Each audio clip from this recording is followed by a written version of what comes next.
नमस्कार दोस्तों, मैं हूं आपका अपना विनोद कुमार तुषार और आप देख रहे हैं बढ़ते बेक ऑफ कदम मेरे साथ। आइए जानते हैं इस समय की विशेष खबर। नमस्कार दोस्तों, मैं हूं आपका अपना विनोद कुमार तुषार चंडीगढ़ से। जन सुविधा शौचालय यूनियन की अध्यक्षा श्रीमती किरणबाला गहलोत ने चंडीगढ़ नगर निगम के अधिकारियों पर उनके कार्यालय में न रहने के प्रति या उनके कार्यालय में उनके द्वारा निर्धारित किए गए समय के अनुसार ना मिलने के चलते काफ़ी रोष प्रकट किया। उनका कहना है कि जो शौचालय कर्मचारी हैं उनके पिछले 3 महीने से या 6 महीने से उन्हें समय पर तनख्वाह नहीं दी जा रही। जब भी चंडीगढ़ नगर निगम किसी ठेकेदार को ठेका अलॉटमेंट किया जाता है तो क्यों ना उस ठेकेदार की ये ड्यूटी लगाई जाए कि जो कर्मचारी काम कर रहे हैं उनका वेतन समय पर देने की जिम्मेवारी उस ठेकेदार की ही बनती है। चंडीगढ़ नगर निगम ठेके तो दे देता है, लेकिन अपने कर्मचारियों को मरने के लिए ठेकेदार के भरोसे पर छोड़ दिया जाता है। आइए क्या कुछ कहा किरणबाला गहलोत ने, देखिए हमारे साथ विशेष रिपोर्ट चंडीगढ़ से।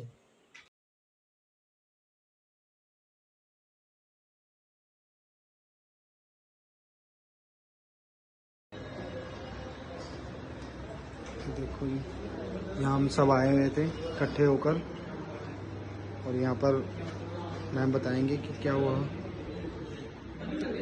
हाँ जी मैम।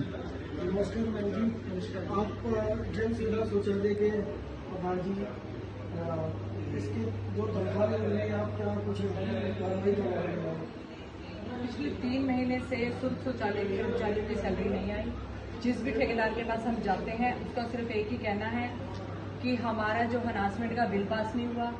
और आप देख सकते हो, चाहे बेशक दरवाजा खोल के देख लो, सीटों पर अफसर नहीं होते, बिल्कुल भी ये देखो खाली पड़ी है नहीं सब कुछ। होता, अपने काम को जिम्मेवारी को बिल्कुल समझते नहीं है, क्योंकि इनके लिए सफाई कर्मचारी जो है, शुल्क शौचालय का कर्मचारी जो है वो कीड़ा मकोड़ा है, जिसकी तरफ इनका बिल्कुल ध्यान नहीं है कि शहर को ब्यूटीफुल सिटी बनाने वाले कौन है? सफाई कर्मचारी। जबकि सबसे पहले बजट आता है तो इनकी ओर ध्यान आना चाहिए कर्मचारियों का, पर इनकी ओर किसी का ध्यान ही नहीं है। सारी अफसरशाही सिर्फ अपने काम कर रही है, कर्मचारियों को कोई भी नहीं देखता कि करना क्या है। हम जतिन जी के पास जाते हैं तो वो कमिश्नर साहब के पास भेज देते हैं, कमिश्नर साहब के पास आते हैं तो वो सीट पे नहीं मिलते। ये तीसरा चौथा वाकया हो गया, कमिश्नर साहब अपनी सीट पे, चीफ साहब नहीं होते। 6 महीने से यहाँ पर धक्के खा रहे हैं सबके सब, यहाँ पर कुछ भी नहीं हुआ आज तक। ये जो लेटर है 5-7 ठेकेदार हैं जो कि यही उनका राग अलापना है कि हमारे हरासमेंट के बिल नहीं हुए हैं, बजट नहीं मिला है तो हम तनख्वाहें कहां से दें। मैं उनको ये बताना चाहती हूँ कि जब आप ठेके लेते हो तो ये आप डिसाइड करके लिया करो कि कर्मचारी भी इंसान हैं, उनकी तनख्वाह देना भी हमारा फर्ज है। जब आप अफोर्ड नहीं कर सकते, कुछ ठेकेदार ऐसे हैं शहर के अंदर कि बिल्कुल निःशुल्क प्रशासन के ऊपर बैठे हैं कि प्रशासन बजट देगा तो वो कर्मचारियों को तनख्वाह देंगे। क्या मैं पूछना चाहती हूँ आला अधिकारियों को, क्या उनको सैलरी नहीं मिलती? लाखों रुपए सैलरी लेने के बाद वो कर्मचारियों को ऐसे कीड़े मकोड़े समझते हैं, उनकी फाइल के ऊपर ध्यान नहीं देते, सबसे नीचे उनकी फाइलें कर देते हैं। क्यों? क्या जेई का कर्तव्य नहीं है कि ठेका खत्म होने वाला है?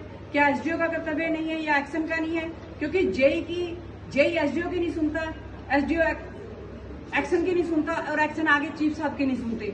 ऐसे ही ये सारा सिस्टम चल रहा है, ये पूरा झोलझाल चल रहा है। मैं विनती करती हूँ प्रशासनिक अधिकारियों से कि गरीब जनता की तरफ देखें, जो कि शहर को ब्यूटीफुल सिटी बनाते हैं। जब इनका अवार्ड लेने का टाइम आता है तो सबसे पहले हमारे नगर निगम के अफसर सबसे आगे होते हैं अवार्ड लेने के लिए। इससे पहले भी कमिश्नर मैडम आई थी, अदित्य मिश्रा, सबसे पहले वो अवार्ड लेने के लिए सबसे पहले आगे आती थी। पर कर्मचारियों के बारे में कोई ध्यान नहीं देता कि इनके बच्चे कहाँ से रोटी खाएंगे, इनके घरों में ताला लग जाएगा, क्या इनका मतलब भविष्य है, क्या इनके बच्चों को पढ़ाई लिखाई का अधिकार नहीं है? पर नहीं, प्रशासन बिल्कुल आंखें मूंद के बैठा है। लोग कहते हैं कि कानून का सहारा लो, मुझे तो समझ नहीं आता कौन सा वो कानून है। मैं प्रशासन को ये बताना चाहती हूँ कि you are a public servant, otherwise आप लोगों की इन सीटों पे कोई जरूरत नहीं है। आप एक पब्लिक के लिए अफसर बने हो, आपको अफसर ये जनता बनाती है, जनता जनार्दन ये जो आपको अफसर बनाती है। यहाँ तक कि माननीय प्रधानमंत्री जी को भी जनता ने प्रधानमंत्री बनाया है, खुद अपने घर बैठ के कोई प्रधानमंत्री नहीं बन जाता। मैं सभी आला अधिकारियों को कहना चाहती हूँ कि अपनी सीट की आप तनख्वाह लेते हो तो उस सीट पे काम करो पूरी ईमानदारी से, ताकि शहर के अंदर कोई भी कर्मचारी परेशान ना हो। हाउस की मीटिंग होती है, उस हाउस की मीटिंग में हमें बुलाया जाए, क्योंकि हम अपने कर्मचारियों की बात सुचारू रूप से रख सकें, ताकि पता लग सके कि कर्मचारियों की तकलीफें क्या हैं, कर्मचारियों को किन किन अधिकारों से वंचित रखा जाता है। किसी अभी को कोई पीछे मतलब देखो, ही नहीं है। हमारे जो टीवन वाले कर्मचारी हैं वो मेरे साथ चलते हैं या नहीं चलते हैं, उस बात से मुझे कोई फर्क नहीं पड़ता। टीवन वाले जो हमारे 600 कुछ कर्मचारी हैं, उनमें से भी 320 कर्मचारियों को घर भेजा जा रहा है। आप यूँ कह सकते हो कि उनको मृतक घोषित किया जा रहा है, क्योंकि उसके साथ एक बंदे के साथ पूरा परिवार होता है। तो 320 लोगों के साथ कितना परिवार होगा, ये प्रशासन को सोचना होगा कि जिस वक्त ये कर्मचारी रखे थे, इतने दिन से जो चल रहा था, क्या अब पब्लिक को या शहर को पानी की जरूरत नहीं है? क्या शहर के अंदर ट्यूबवेल बंद हो जाएंगे? पब्लिक कहाँ से पानी पिएगी? बिल तो बड़े मोटे मोटे भेज देते हैं ये रेट ये आगे से आगे पानी की बिजली की। ये देखो जी चीफ मिनिस्टर संजय अरोड़ा, जो आज तक के हमारे 6 महीने हो गए हमें धक्के खाते हुए, हमारी कुछ भी आज तक सैलरी नहीं आई, कुछ नहीं आया। बाकी हम आगे मैम बताएंगी। जी मैम। जैसा कि मैंने अभी आपको पहले बताया है कि इनको बिल्कुल भी फर्क नहीं पड़ता। 3 महीने की सैलरी ना मिलने पर एक टीबल ऑपरेटर की मृत्यु होगी। जैसे ही वो अपने पिता को लेकर निकला शमशान घाट में, उनके शव को लेके पहुंचा और संस्कार करने के लिए जा ही रहे थे, तो उनके बेटे के ऊपर भी पेट टूटने से उनकी मौत होगी। तो आप समझ सकते हो कि ऐसे कितने बुरे हादसे हमारे कर्मचारियों के साथ हो रहे हैं, क्योंकि इस टाइम जो मर रहा है वो ग्रुप डी मर रहा है, कर्मचारी के ऊपर ही तूफान टूटा हुआ है। और एक नया सिलसिला, ये नया एक जुमला लेके आए हैं जिसमें कि सुर्ख शौचालय के कर्मचारियों को ये बोल रहे हैं कि बायोमेट्रिक की जाए।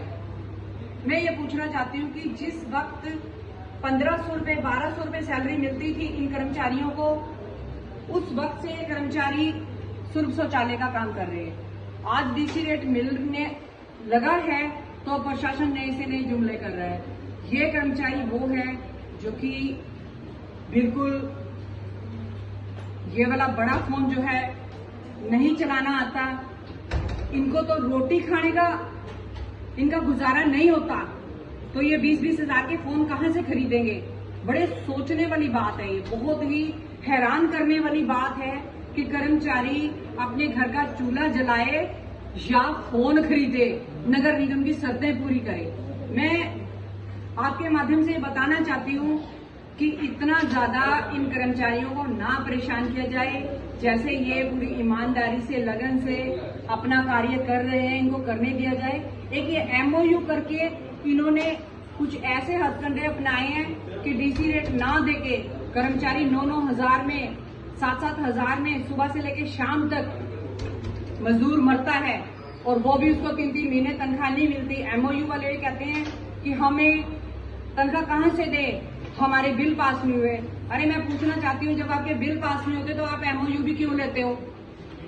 क्यों इतने होशियार बनते हो कि हम एमओयू ले लें? जब आप अफोर्ड ही नहीं कर सकते कर्मचारी की तनख्वाह, तो एमओयू नहीं लेना चाहिए। मैं सभी मार्केट एसोसिएशन से, रेजिडेंट वेलफेयर सोसाइटियों से गुजारिश करूंगी कि अगर जो एमओयू हो चुके हैं, आपको तनख्वाह मिले एमसी से ना मिले, उस बात से हमें कोई मतलब नहीं है। हमारे कर्मचारियों की जो तनख्वाह है वो उनको दी जाए, क्योंकि ये मैं कतई बर्दाश्त नहीं करूंगी कि मेरे कोई कर्मचारी भूखमरी से मर जाए और मैं चुप बैठ जाऊंगी। क्योंकि ये सारा जितना भी सिस्टम चल रहा है, एमओयू वाले बिल भी यही आते हैं पास होने। एमओयू वाले कोई अपने घर से नहीं देते हैं तनख्वाह, उनको भी बिल सरकार ही देती है। और मैं ये कहती हूँ कि सरकार ऐसा मुद्दा पास करती क्यों है? हाउस के अंदर ये मुद्दे पास होते हैं। एमओयू दे दो जी, डीसी रेट में 1 बंदा काम करेगा, एमओयू में 3 बंदे काम करेंगे। अरे भाई, आपका भी कोई बीच में कुछ लेन देन है तो वो बता दो, कुछ परसेंटेज आपकी भी बंधी हुई है तो वो बता दो कि कितनी आपकी परसेंटेज बंधी हुई है। उन परसेंटेजों का हमें भी पता लगे। कुछ टेबल के ऊपर से जाती है, कुछ टेबल के नीचे से जाती है। इन चीजों को छोड़ के कर्मचारियों की ओर ध्यान दो। और आप 2-2, 4-4 लाख रुपए तनख्वाहें लेते हो, क्या आपका गुजारा उसमें नहीं होता? चंडीगढ़ के जितने भी पार्षद हैं सभी ने अपने चहितों को एमओयू दिए हुए हैं और वो पुराने कर्मचारियों को निकाल के नए कर्मचारी रखते हैं। कैसे रखते हैं, क्यों रखते हैं, क्या आदान प्रदान है, इस बारे में मैं अभी कुछ नहीं कहना चाहती, क्योंकि वक्त आएगा तो इस बात को भी मैं जरूर कहूंगी। हमारे माननीय जो शहर के एमपी साहब हैं, मैं उनसे भी गुजारिश करूंगी कि थोड़ी सी रोशनी इन गरीबों की तरफ भी डालें जिन्होंने आपको एमपी बनाया, ब्यूटीफुल सिटी का एमपी बनाया, तो इनके प्रति भी आपकी कोई जिम्मेवारियां बनती हैं, उन जिम्मेवारियों को आप निभाओ। क्योंकि हमारी तो गुजारिश हो सकती है, हम गुजारिश कर सकते हैं आला अधिकारियों से भी और आपसे भी, क्योंकि हमारी पहुंच आप तक है, इनकी पहुंच मेरे तक है और मेरी पहुंच आप तक है। तो मैं ये कहना चाहती हूँ कि इधर उधर की बातें खत्म करके जो भी कर्मचारियों के हित की बात है उसी मुद्दे पर हाउस में बात होनी चाहिए, क्योंकि जब कर्मचारी नहीं होगा तो कहाँ से सफाई होगी। जिस सीट पर आप आके बैठते हो उस सीट को ये सफाई कर्मचारी साफ करता है, तब आप बाबूजी बन के सीट पे बैठते हो, क्योंकि सीट कर्मचारी साफ करता है तब आप साफ बनते हो। सही बात तो है। आपको साफ बनाने वाले कर्मचारी हैं। मैं सभी आला अधिकारियों से विनती करती हूँ कि मेरी इस बात के ऊपर गौर दें और इन कर्मचारियों की तरफ ध्यान दें। ज्यादा मैं कुछ कहते हुए मैं अपनी जगह लूंगी। धन्यवाद। धन्यवाद धन्यवाद मैम। देखिए अब ये मुझे डाल दो वीडियो, मैं अभी